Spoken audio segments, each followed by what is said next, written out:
यह एक ऐसा घर है जिसे टेप से बांधा गया है। टेप के उस पार माँ और बेटी के रहने का हिस्सा है।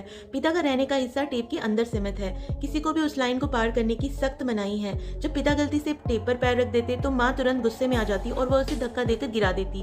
पिता जल्दी से उठते और उसे समझाते कि उन्होंने ऐसा जानबूझकर नहीं किया, लेकिन उन्हें फिर से धक्का दे दिया जाता और लंच बॉक्स जमीन पर फैल जाता। पूरी तरह से बेकाबू होकर माँ पिता पर हर चीज फेंक देती है, यहाँ तक कि लीजा की फोटो फ्रेम भी। नील ऐसे झगड़ों का अब आदी हो चुका था। हर बार वह चुपचाप मुंह मोड़ लेता है।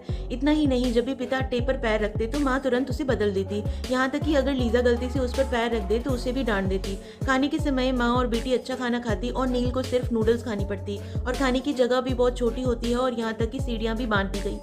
हर बार नहाने के बाद नील को बहुत संभल कर उसे पार करना पड़ता और अपने छोटे से कमरे में लौटना पड़ता। जब लीजा अपने पिता की चप्पलें टेप पर देखती, वह जल्दी से सुरक्षित जगह की ओर हट गई ताकि अपने पिता को मार से बचा सके। और भी ज्यादा हैरानी की बात यह थी, लीजा को पिता से बात करने की सख्त मना करती अगर वो पकड़ी जाती। लीजा ने फैसला किया था कि वह अपने घर के टेप का राज सुलझाएगी। और 18वें जन्मदिन से पहले अगली सुबह पिता को घर से निकलने देख लीजा तुरंत उनके पीछे दौड़ी। यह अजीब सा अभिवादन ऐसा था जो सिर्फ घर से बाहर निकलने के बाद ही मुमकिन था।